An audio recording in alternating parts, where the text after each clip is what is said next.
Chapter 20 is going to introduce us to a second method of statistical inference called a hypothesis test. Now, to walk you through an example of what hypothesis testing is, let's consider a new medical development that claims to increase the probability of a baby being born male from 50-50 to some unknown parameter value. Confidence intervals are used to estimate population parameters. Hypothesis tests, on the other hand, are used to answer questions about those parameters. For example, what percent of babies born using this medication will be male? This is a confidence interval problem. We don't know what proportion of babies are born male when people use this medication, but we can figure it out to a certain range with a certain degree of confidence. Compare that question to this one. Is there evidence to support that more than half of babies born using this new medication are male? This is a yes or no question. Do we have evidence that this medication is actually effective, or do we not have evidence? When we have a yes or no question like this is a hypothesis test. When we're asked to estimate a value, that's a confidence interval. Hypothesis tests are similar to confidence intervals. We define a parameter the same way. We check the same conditions. And the point estimate and standard deviation are the same for both for the most part. So let's run through a test for this scenario where we have this medication claiming if you take this medication, any babies you have will be more likely to be male than female. We start off our test by coming up with our two hypotheses. Our first hypothesis is called the null hypothesis, and it's written as H sub O. Okay, this is really the nothing to see here hypothesis. Everything's normal. This medication hasn't made any changes at all. It's not actually effective. Babies are still being born 50% male, 50% female. Nothing to see here. The second hypothesis, this is called the alternative hypothesis, and it's denoted by H sub A, or aha, is the thing we're trying to prove. And this one says the proportion of babies born using this medication is now greater than 50%. We always have two hypotheses. The null hypothesis always has the equal sign. So even in situations where we're talking about it being less than or equal to, if we have an equal sign or a statement of equality, this is the null hypothesis. Okay, and a lot of times they'll just write an equal sign instead of this symbol. The alternative always has a statement of inequality. It could be a greater than sign like we have in this problem, it could be a less than, or it could be a not equal to. Those are our only three options for an alternative hypothesis. We're going to gather evidence against the null hypothesis and trying to prove the alternative hypothesis is correct. So we're trying to prove that babies are not being born 50% male, 50% female, and instead are being born at a greater than 50% rate. So when you're conducting a test, think of it like a jury trial. To prove someone's guilty, we start off by assuming that they're innocent and collecting proof about their guilt. We do the same thing in a hypothesis test by assuming that the null hypothesis is true and collecting proof to reject it in favor of the alternative hypothesis. The proof is just our sample. If the collected proof contradicts our initial assumption, in the case of a jury trial, we're assuming that they're innocent. In a hypothesis test, we assume that null hypothesis is true. And it contradicts it beyond a reasonable doubt, we would reject that initial assumption. So we would throw out our null hypothesis, and when we do that, we conclude that the alternative is true. The defendant is guilty, the alternative hypothesis is true. In other words, we look at our sample, is the data consistent with the null hypothesis? And if it's not, is it inconsistent beyond a reasonable doubt? Now, back to the question at hand. Is there evidence to support that the new medication increases the proportion of male babies? We run an experiment and find that 159 out of 250 babies were male. This is our data. This is our proof. Hypotheses we already talked about.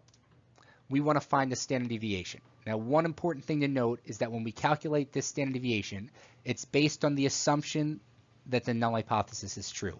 So when we plug in a P and a Q, we're using the P from the null hypothesis. We're not using our sample statistic, which is 0.636.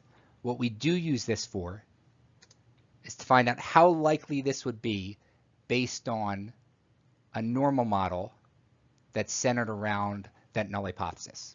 Okay, so if we're assuming it's true, the mean is actually 50%. Our standard deviation is based on that null hypothesis being true. How unlikely would it be for us to get 63.6% male babies? We find a z-score for that value, subtract the mean from that data value, divide by the standard deviation.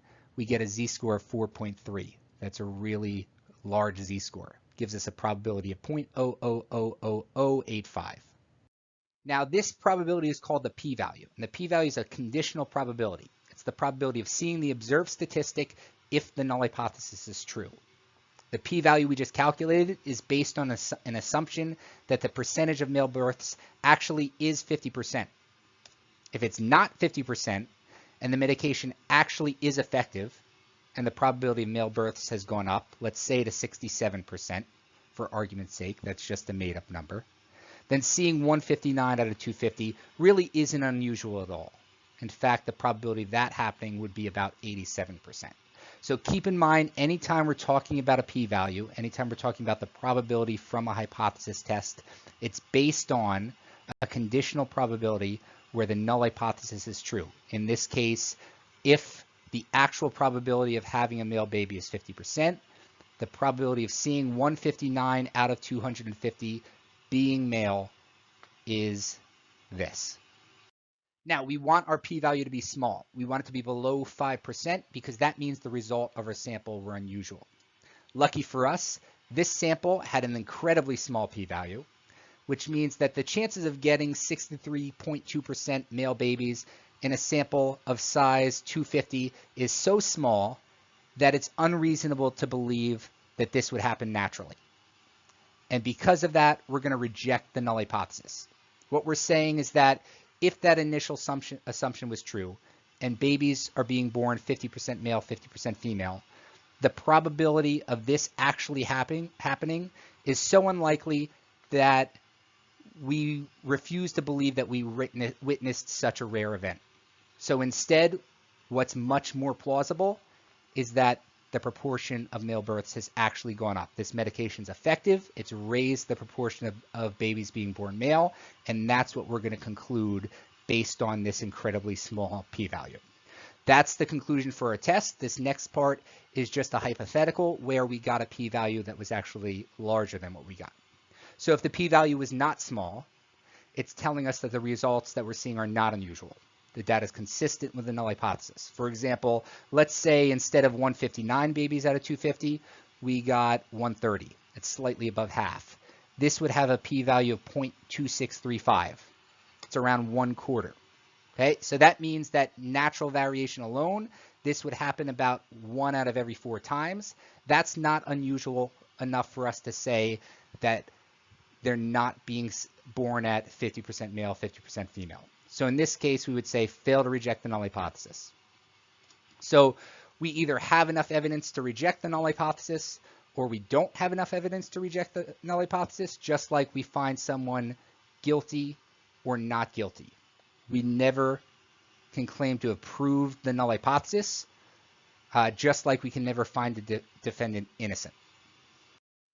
Now, when we do an actual test, we have a mnemonic device just like Panic. It has a lot more stuff in it. It's not as scary as it looks. This one is called Phantoms.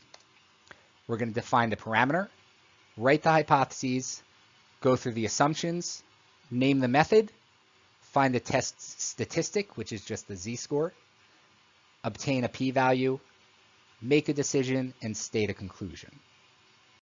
Okay, let's run through one start to finish. A study from India reports that in 1993, in one hospital, 56.9% of the 550 live births that year were boys.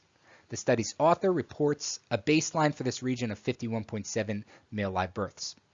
Is the sample proportion of 56.9% evidence enough to suggest that there really has been an increase in the percentage of male births? So in other words, is this natural sampling variation that should be expected, or is this difference large enough to suggest that we're seeing something unusual, that the percentage of male births has increased from 51.7?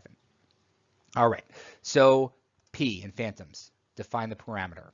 Let P represent the true proportion of male births in the hospital in India. H, hypotheses. The hypotheses are always about the population parameter. This is about a sample of 550 live births. Again, down here, it says sample proportion of 56.9%.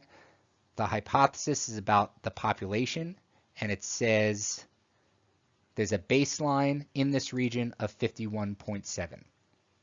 Now, alternative I'm going to write first. We want to prove that it's gone up. That's the alternative hypothesis. So we want to prove that it's now greater than 51.7.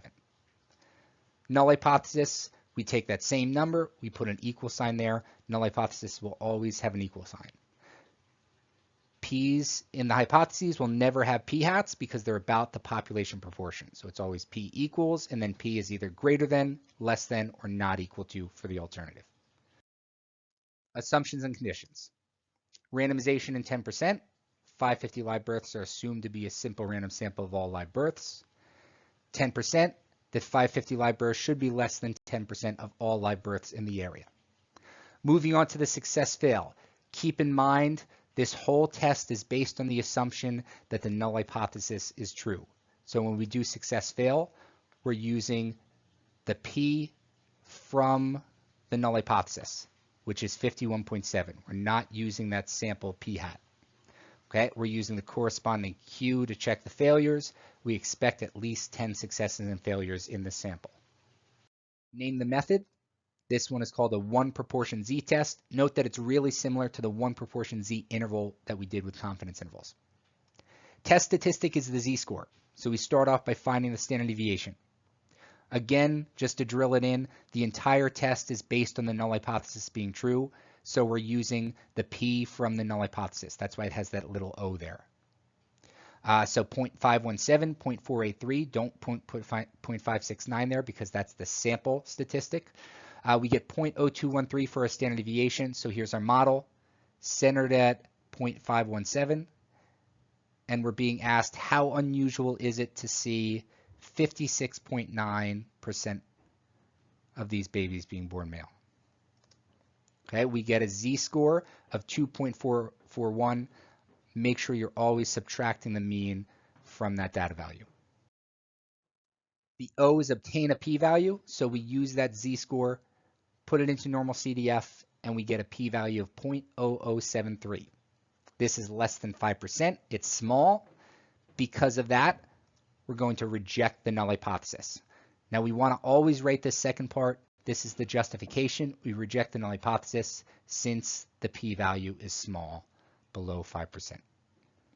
Now on to the last part, the state of conclusion. This is where we write it in context, and this statement is always about the alternative hypothesis. Did we have enough evidence to suggest that the alternative hypothesis is true or not? Could we convict the person, the defendant, and find them guilty?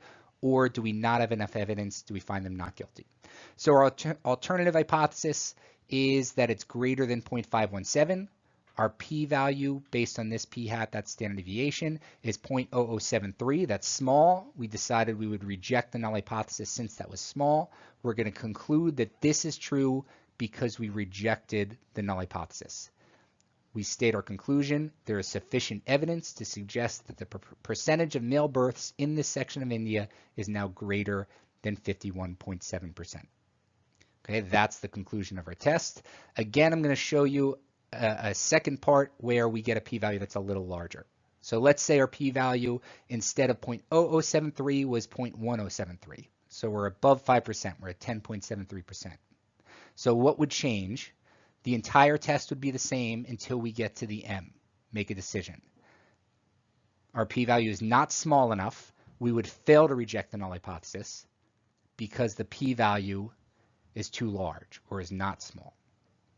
When we state a conclusion, we say pretty much the exact same thing.